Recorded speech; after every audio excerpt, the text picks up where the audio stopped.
Hello मेरे प्यारे बच्चों, आज मैं आपको पढ़ाने जा रहा हूँ पार्टनरशिप फंडामेंटल के बेसिक कॉन्सेप्ट, वो भी बहुत इंटरेस्टिंग तरीके से। तो आइए देखते हैं कैसे सीखने पार्टनरशिप के फंडामेंटल्स। ठीक है, तो बच्चों मान लीजिए कि हमारे 3 पार्टनर्स थे। एक का नाम है कैट, एक का नाम है डॉग, एक है माउस। तो कैट, डॉग और माउस ये हो गए पार्टनर्स और सीडीएम डिपार्टमेंटल स्टोर हो गया इनकी फर्म। बच्चों ये चीज आपको समझ में आई? तो ये क्या है बेटा, ये है पार्टनर्स। ठीक है, अब मैंने आपको बताया पार्टनर्स कौन है, कैट, डॉग और माउस। और सीडीएम स्टोर क्या है मेरे प्यारे बच्चों? सीडीएम स्टोर क्या है? सीडीएम स्टोर इनका बिजनेस है और ये अपने बिजनेस में ला रहे हैं कैपिटल। क्या ला रहे हैं बच्चों? कैपिटल। अब कैपिटल आपको समझ में आया बच्चों क्या होता है? तो कैपिटल क्या है? ये जो बिजनेस में पैसा लेकर आ रहे हैं तीनों पार्टनर्स, इसे बोलेंगे कैपिटल। और कहाँ ला रहे हैं पैसा? ये अपने फर्म में। तो बच्चों जो अकाउंट्स बनेंगे, ये याद रखना, जो अकाउंट्स बनेंगे वो बनेंगे फर्म के। किसके बनेंगे? फर्म के, पार्टनर्स के नहीं बनेंगे। ये पैसा फर्म में लेकर आ रहे हैं, ये पार्टनर्स हैं। ठीक है, और फर्म का नाम क्या है? फर्म का नाम है सीडीएम डिपार्टमेंटल स्टोर। तो बच्चों दो बातें आपको क्लियर हो गई कि पार्टनर्स कौन होते हैं और फर्म क्या होती है। अकाउंट्स बनेंगे बिजनेस के। किसके बनेंगे मेरे प्यारे बच्चों? अकाउंट्स बनेंगे स्टोर के। अकाउंट्स इन पार्टनर्स के नहीं बनेंगे। ये क्लियर होगी बात? तो फर्म क्या है? सारे पार्टनर्स ने मिलके जो बिजनेस खोला है उसे हम फर्म बोलेंगे। और फर्म को हम लोग मानेंगे एक पर्सन। क्या मानेंगे? एक तरह से इसे भी हम एक तरह से क्या मानेंगे? पर्सन मानेंगे। क्या मानेंगे? पर्सन मानेंगे। ठीक है मेरे प्यारे बच्चों। तो बच्चों अब पार्टनरशिप के बारे में थोड़ा डिटेल में पढ़ते हैं। पार्टनरशिप किसने खोली? क्या नाम है हमारे पार्टनर्स के? कैट, डॉग और माउस। और पूरी पार्टनरशिप हम इन्हीं से ही खत्म करने वाले हैं। पूरी पार्टनरशिप इन्हीं से ही खत्म करेंगे। ठीक है, तो बच्चों मीनिंग ऑफ पार्टनरशिप पर ध्यान से पढ़ो। ये सारे नोट्स आप कॉपी में करते जाओ जो मैं आपको बता रहा हूँ। तो partnership is a form of business organisation. तो partnership is a form of business organisation where 2 और मोर पर्सन, अब कम से कम 2 या 2 से ज्यादा, ठीक है ये, ठीक है, कैरिड ऑन बिजनेस। तो ये बिजनेस करेंगे। तो बिजनेस हमारा क्या था? डिपार्टमेंटल स्टोर था। और इन्होंने क्या करने? Share profit and losses. इन्होंने आपस में प्रॉफिट भी शेयर करने, चाहे वो एक चलाए बिजनेस या सब चलाएं, लेकिन असर सब पे पड़ेगा। इसे बोलते हैं हम लोग क्या बोलते हैं? It is carried by all. या तो सब चलाएं या उनमें से एक चलाए, लेकिन फर्क सब पे पड़ेगा। तो बच्चों ये चीज आपको क्लियर हो गई। तो बिजनेस करना जरूरी है इसमें, और प्रॉफिट जो होगा बिजनेस का उसे आपस में ये लोग शेयर भी करेंगे। तो बच्चों मैं आपको बता रहा हूँ, वो जो प्रॉफिट है, प्रॉफिट का शेयर करना बहुत बहुत जरूरी है। तो जो प्रॉफिट होगा बिजनेस में, ये लोग आपस में उसे क्या करेंगे मेरे प्यारे बच्चों? शेयर करेंगे। ये चीज समझ लीजिए, यहाँ पे प्रॉफिट का शेयर करना बहुत ज्यादा जरूरी है फर्म में। जो भी प्रॉफिट होगा ये आपस में शेयर करेंगे। अगर कुछ भी रेशियो नहीं है तो ये प्रॉफिट कैसे शेयर करते हैं? ये प्रॉफिट शेयर करते हैं, इक्वली शेयर करते हैं मेरे प्यारे बच्चों। अगर कुछ भी तय नहीं करा तो इक्वली शेयर करेंगे। और नेक्स्ट बच्चों क्या है? Based on mutual trust. बच्चों यहाँ पे मेन बात क्या होगी? विश्वास के सारे चल रहे हैं। ठीक है, और ये सूटेबल फॉर मीडियम स्केल, मतलब छोटे बिजनेस के लिए ठीक है, बड़े बिजनेस के लिए कंपनी जैसे रिलायंस है, जैसे डिपार्टमेंटल स्टोर है, मोहल्ले में चलाना है, चलो शहर में चलाना है, तो उसके लिए अच्छा है। अगर बड़ा बिजनेस खोलना है तो आपको कंपनी खोलनी पड़ेगी। तो डेफिनेशन ऑफ पार्टनरशिप बच्चों क्या है? Partnership is the relation between person. तो पर्सन को समझ में आया, कुत्ता बिल्ली चूहा, वो समझ लो इंसान ही। आजकल इंसान भी ऐसी बने थे जानवरों की तरह। Agree to share profit of the business. बच्चों मैंने आपको पहले ही बता दिया है, प्रॉफिट को शेयर करना है इन्होंने। ठीक है, और एक जना काम करे या सभी काम करें। ठीक है, तो ये इसमें एक मेन बात के एग्रीमेंट होना चाहिए। क्या होना चाहिए इसमें? These definition highlights 3 core elements. तो पहला क्या? इनमें बच्चों एग्रीमेंट होना चाहिए। क्या होना चाहिए? और एग्रीमेंट को हम लोग यहाँ पे क्या बोलते हैं? डीड के नाम से भी बोलते हैं। म्यूचुअल एजेंसी है, इसका मतलब क्या हुआ? एसोसिएशन ऑफ 2 और मोर पर्सन। मिनिमम कितने? ये इंपॉर्टेंट क्वेश्चन है। कम से कम 2, मैक्सिमम 50 अगर बैंकिंग बिजनेस है, और अगर आपका पार्टनरशिप अदर बिजनेस है तो 100। तो लगभग 100 लोगों तक आपकी पार्टनरशिप हो सकती है मैक्सिमम। और कम से कम बच्चों में कितने लोग चाहिए यहाँ पे? कम से कम कुत्ता बिल्ली या बिल्ली या चूहा, ऐसी समझ में 2 तो चाहिए। ठीक है, तो तो यहाँ पे एग्रीमेंट होना बहुत जरूरी है। क्या होना जरूरी है? एग्रीमेंट। एग्रीमेंट को हम लोग बच्चों क्या बोलते हैं? यहाँ पे हम लोग डीड भी बोलते हैं। क्या बोलते हैं? पार्टनरशिप डीड भी बोलते हैं। एग्रीमेंट क्या है बच्चों? भी ध्यान देखो, ये लोग कोर्ट में गए समझौता करने, जो कुछ भी अब लिख देंगे इस कागज पे, तो बच्चों ये हमारा क्या हो गया? एग्रीमेंट हो गया। क्या हो गया? एग्रीमेंट हो गया। और सब में तय हो गया कि अब जो कुछ भी होगा इस एग्रीमेंट के हिसाब से होगा, और इसी को हम लोग क्या बोलते हैं? पार्टनरशिप डीड भी बोलते हैं। इसमें ये तीनों तैयार रहते हैं कोर्ट के सामने। अब कोर्ट गवाह है, अब जो कुछ भी इसमें लिखा जाएगा, जो कुछ भी इसमें डीड में लिखा जाएगा, अब वो सबको फॉलो करना पड़ेगा। ये एग्रीमेंट लाता है। डीड करनी जरूरी नहीं है, डीड करनी जरूरी नहीं है, लेकिन डीड कर लोगे तो आपस में कुत्ते बिल्ली की तरह झगड़ोगे नहीं। तो डीड करना बहुत जरूरी है, लेकिन कंपल्सरी नहीं है। ठीक है? अगर डीड नहीं है तब क्या होगा, इसे हम आगे देखेंगे। ठीक है? तो एग्रीमेंट आपको समझ में आ गया क्या हुआ? ये जो आपस में समझौता कर रहे हैं ये एग्रीमेंट है। तो एग्रीमेंट में भी मतलब partnership arise only by the agreement, not by status. तो एग्रीमेंट होना जरूरी है, स्टेटस से नहीं होगा। जैसे दो भाई हैं आपस में, जब आपस में रिश्तेदारी कर, ऐसा कुछ नहीं है। तो बच्चों ये स्टेटस से नहीं होगा, एग्रीमेंट होगा, लीगल एग्रीमेंट होना जरूरी है। ठीक है? और एग्रीमेंट में भी रिटर्न और ओरल, लेकिन बच्चों मैं सलाह दूंगा एग्रीमेंट आपका रिटर्न में ही होना चाहिए, क्योंकि कल को बाद में कोई मुकर गया तो इसमें कोई गारंटी नहीं है। मतलब समझ में आया? क्योंकि मुंह की जबान तो जबान ही किसने देखा। बेटा लिख लोगे तो याद रखो तो सही रहेगा। ठीक है? तो बेटा मैं तो कहूंगा कि भैया एग्रीमेंट होना चाहिए और रिटर्न में होना चाहिए। और ये लोग क्या बोलते हैं? एग्रीमेंट चाहे ना भी हो तो भी चलता है और ओरल हो तो भी चलता है। लेकिन बच्चों मेरी बात मानो, एग्रीमेंट होना चाहिए और रिटर्न में होना चाहिए। ठीक है? ताकि बाद में झगड़ा ना हो। और बच्चों तीसरी इंपॉर्टेंट बात है कि इसमें कोई भी बिजनेस चला सकता है। चाहे तो कुत्ता चला सकता है, मतलब डॉग चला सकता है, या तो कैट या तो रेट। इन तीनों में से कोई भी बिजनेस चला सकता है, लेकिन असर सब पे पड़ेगा। समझ में आई बात? तो इसे बोलते हैं एक्टिंग बाय वन, और लेकिन असर सब पे चढ़ेगा। एक भी एक्ट कर सकता है, कैरी ऑन द बिजनेस। ठीक है? तो ये तो समझा है। एक तो बिजनेस करना जरूरी है। हमारे बिजनेस का नाम क्या है? CDM डिपार्टमेंटल स्टोर, यानी कैट डॉग और माउस डिपार्टमेंटल स्टोर। वो बिजनेस करना जरूरी है। कोई ट्रेड भी कर सकते हो। ट्रेड का मतलब सामान को खरीदना और फिर बेचना। जैसे कि आपने मान लो लकड़ियों का काम कर लिया, लकड़ियां खरीदी, लकड़ियां बेच दी। प्रोफेशंस कैसे हो सकता है? आपने देखा होगा आपके स्कूल के जो टीचर्स लोग हैं वो कोचिंग सेंटर खोल लेते हैं। कोई फिजिक्स पढ़ाता है, कोई मैथ्स पढ़ाता है, कोई बायोलॉजी कराता है। तो उन्होंने प्रोफेशन में क्या करा? एक कोचिंग सेंटर खोल लिया। तो ये क्या हो गया? प्रोफेशंस लोग मिल जाते हैं। ऐसे कुछ डॉक्टर मिलके एक पॉलीक्लिनिक खोल सकते हैं। तो आप ट्रेड कर सकते हो, प्रोफेशन कर सकते हो, कोई ऑक्यूपेशन कर सकते हो। ठीक है? तो mayor ownership of property is not business. ये भी इंपॉर्टेंट चीज है बेटा, कि आपने खाली प्रॉपर्टी ओन कर रखी है तो आप मतलब इज नॉट अ बिजनेस। समझे नहीं समझे? हमने प्रॉपर्टी तीनों ने मिलकर खरीद ली है और कर कुछ नहीं रहे हो। तो भैया जब तक आप कोई बिजनेस नहीं करोगे तब तक पार्टनरशिप फर्म नहीं होगी। तो बच्चा पार्टनरशिप फर्म के सबसे इंपॉर्टेंट चीज क्या है? कोई बिजनेस होना चाहिए और साथ में प्रॉफिट शेयरिंग रेशियो भी होना चाहिए। ठीक है बेटा? आप अगर मान लो कि खोलते हो, अनाथालय खोलते हो, ठीक है, कोई इस तरह से कोई आपने चैरिटेबल मंदिर खोल लिया, बच्चों क्या ये पार्टनरशिप है? नहीं, क्योंकि प्रॉफिट के लिए नहीं है। जब तक प्रॉफिट नहीं होगा, कोई ऐसा बिजनेस नहीं होगा जहां प्रॉफिट हो, तब तक पार्टनरशिप नहीं है। यानी बिजनेस होना चाहिए प्रॉफिट के लिए और प्रॉफिट डिवाइड होना चाहिए, तभी पार्टनरशिप बिजनेस कहलाएगा। तो आपने मंदिर खोल लिया, कोई अनाथालय खोल लिया, वो पार्टनरशिप बिजनेस में नहीं हो सकता, क्योंकि वो प्रॉफिट के लिए नहीं है। ठीक है मेरे बच्चों? तो प्रॉफिट होना जरूरी है, तभी बिजनेस कहलाएगा पार्टनरशिप बिजनेस। ठीक है?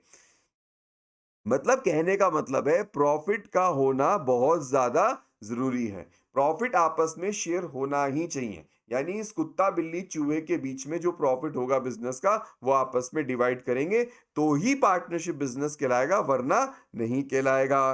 प्रॉफिट को शेयर करना बहुत जरूरी है। प्रॉफिट को शेयर करना बहुत जरूरी है। समझ में आई बात? तो वो क्या कहते हैं? अब sharing of profit is essential, sharing of losses is implied. Essential share even if not mention. अगर लॉस हुआ तो भी बच्चों आपको शेयर करना ही पड़ेगा, चाहे मेंशन हो या तो इक्वल या तो अनइक्वल। अब जैसे हमारे कैट, डॉग और मोंकी है, इक्वल हमने कर दिया और 30,000 रुपए का प्रॉफिट है, तो इक्वल कैसे बटेगा? 10,000, 10,000 और 10,000। अगर कोई डीड नहीं है तो प्रॉफिट कैसे बचेगा? इक्वल। अगर बाय चांस डीड है, क्या अगर डीड है, मान लो कि इन्होंने डीड कर दी 3:2:1 में, तो अब कैसे बटेगा 3:1? 3:1 कैसे बटेगा बच्चों? अब समझते हैं। मान लो 30,000 का प्रॉफिट है, ठीक है, अब इसको बांटना है 3:2:1 में, कैट, डॉग और माउस में। तो बच्चों इन तीनों का टोटल क्या है? 3:1 का टोटल क्या हुआ? 6 हुआ। तो आप तीनों के नीचे लिख दो 6। अब मल्टीप्लाई कर दो, कैट का कितना हो जाएगा? 3/6 इंटू 30,000।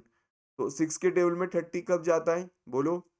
6 5 5,000, ये हो गया 15,000, इसका हो गया। डॉग का कितना होगा? 2/6 इंटू, काटो, 5,000 हो गया, ये 10,000 हो गया। मोंकी का कितना हुआ? 2/6 इंटू 30,000,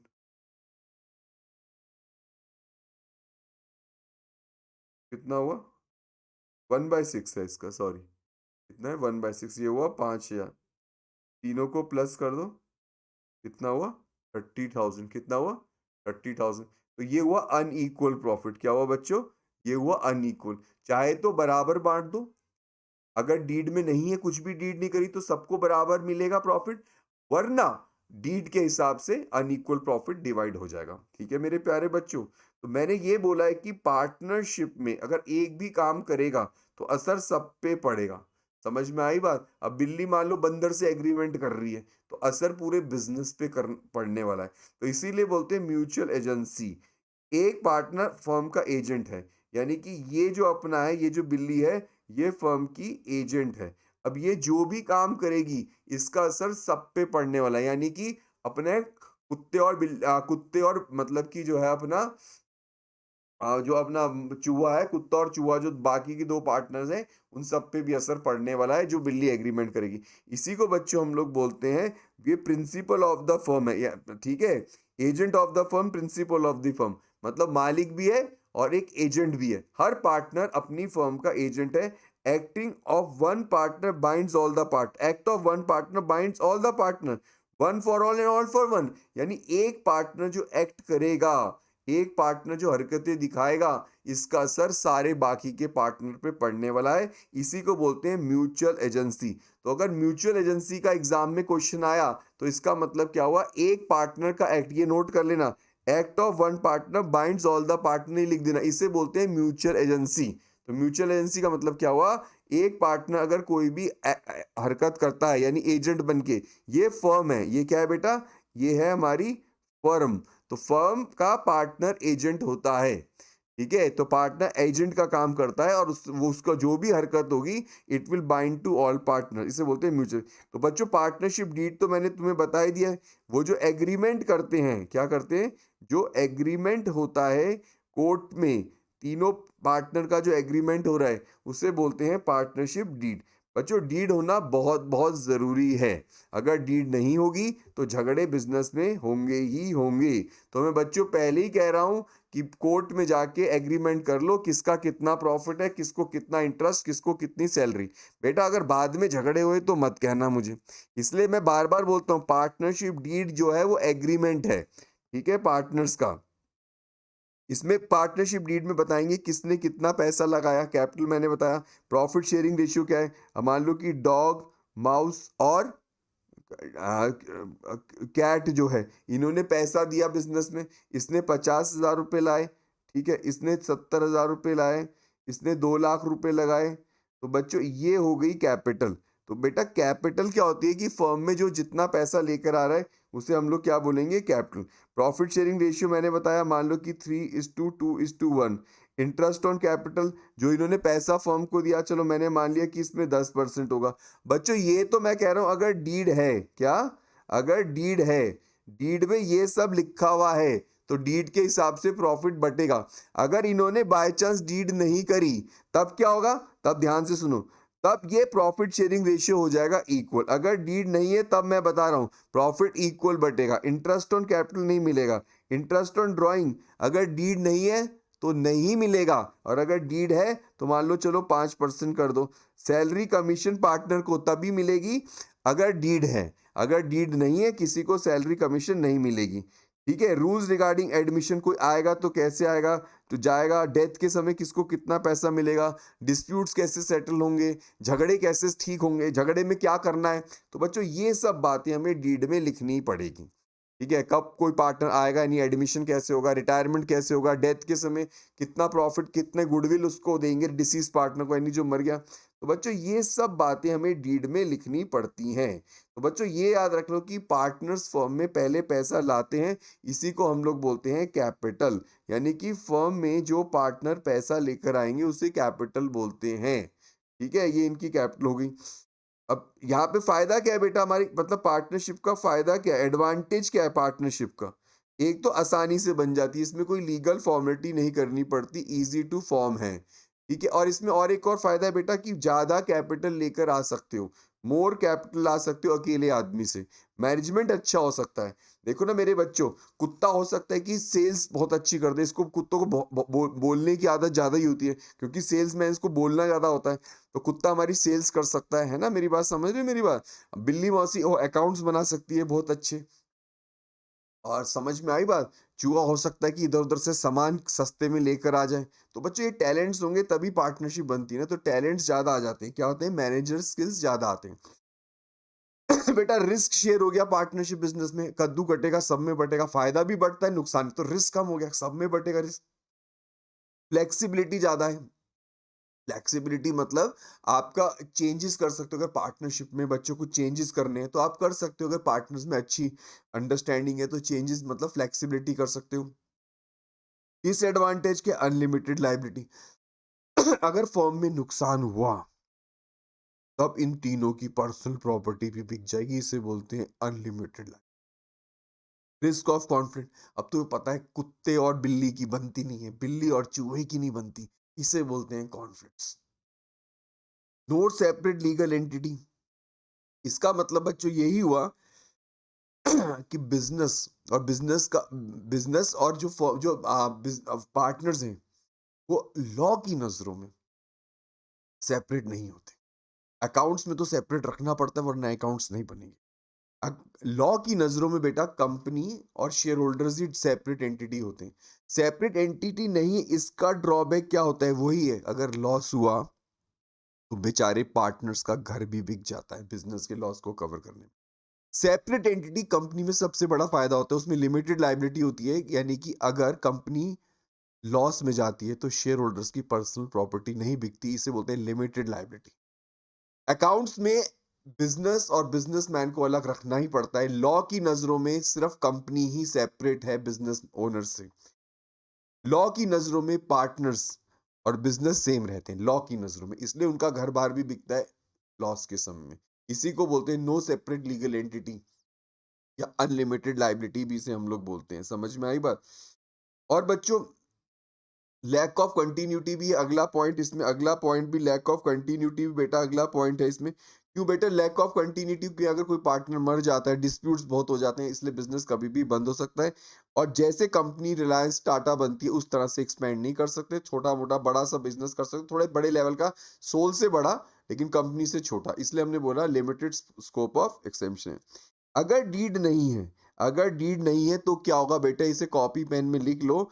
तो इसमें बोला है कि if there is no deed तो फॉलोइंग रूल विल अप्लाई।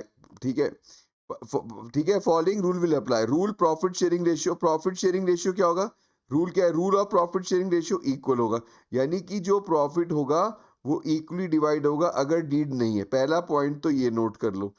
दूसरा पॉइंट, इंटरेस्ट ऑन कैपिटल नहीं मिलेगा, no interest on capital, interest on capital नहीं मिलेगा।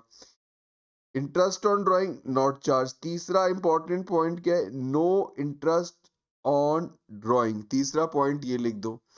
पार्टनर की सैलरी, चौथा पॉइंट है नो सैलरी। कोई भी पार्टनर काम करता है बिजनेस में उसे तनख्वाह नहीं मिलेगी अगर डीड नहीं है। तो बच्चों अगर डीड नहीं है, पार्टनरशिप डीड नहीं है, तो सारे पार्टनर्स को इक्वल प्रॉफिट मिलता है।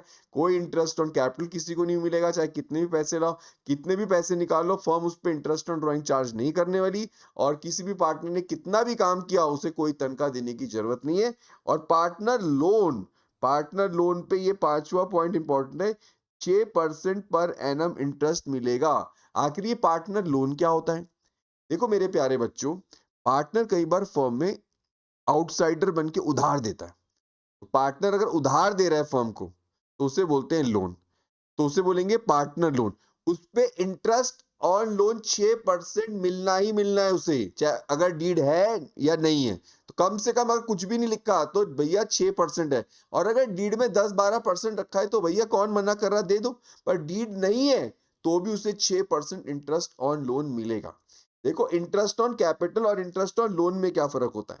कैपिटल है, वो ओनर बन के पैसा दे रहा है, वो पैसा वो मांगेगा नहीं। और लोन वो बाहर वाला बन के दे रहा है, क्यों कहेगा ये पैसे मैं दे रहा हूं लेकिन मैं वापस लूंगा, वो होता है लोन। तो लोन का इंटरेस्ट तो लेगा ही लेगा, क्योंकि वो बाहर वाला बन के दे रहा है। कैपिटल पे इंटरेस्ट तभी मिलेगा अगर प्रॉफिट है, और वो भी डीड में है। और अगर डीड ही नहीं है तो इंटरेस्ट ऑन कैपिटल नहीं मिलने वाला। और एडमिशन ऑफ अ पार्टनर, अगर कोई भी पार्टनर फर्म में आता है नया, तो भैया सारे मिलके ही तय करेंगे।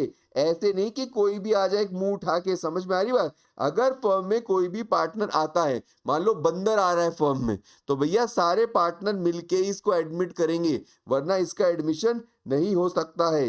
ये बात आप समझ लो मेरे प्यारे बच्चों, ये जो मैं बात आपको बता रहा हूं, तो सारे पार्टनर मिलके ही एडमिशन करेंगे। तो ये इंपॉर्टेंट पॉइंट है अगर डीड नहीं है।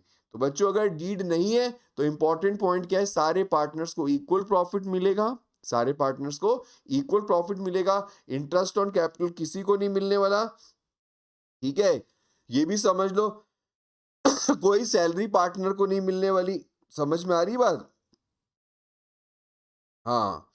और इंटरेस्ट ऑन लोन आपको 6% दिया जाएगा। और पार्टनर एडमिशन किसी भी पार्टनर का अगर होता है तो सारे मिलके ही कर सकते हैं। मान लो बंदर कहता है कि मेरी बंदरिया को मतलब कि बिजनेस में पार्टनर बना लो, नहीं नहीं नहीं, कुत्ता और बिल्ली अगर नहीं चाहेंगे तो एडमिशन नहीं हो सकता। समझ में आया? सब मिलके ही एडमिशन कर सकते हैं। ये छोटी छोटी चीजें मैंने आपको बताई, इसके नोट्स बना लो, ठीक है? ये पार्टनरशिप का फंडामेंटल था। Thank you. और इस वीडियो को अपने फ्रेंड्स के साथ जरूर शेयर करना। और मैं सारी पार्टनरशिप, कंपनी, इकोनॉमिक्स सब कार्टून्स के द्वारा अब आपको पढ़ाने वाला हूँ। बड़े अच्छे अच्छे एनिमेटेड वीडियोस बना रहा हूँ, जैसे इंडिया में आज तक किसी ने नहीं बनाए। उम्मीद करता हूँ ये आपको मेरा वीडियो अच्छा लगेगा। मेरे चैनल को सब्सक्राइब कीजिए। Accounts in economics is easy with Vikrant Ahuja को। Thank you. God bless you.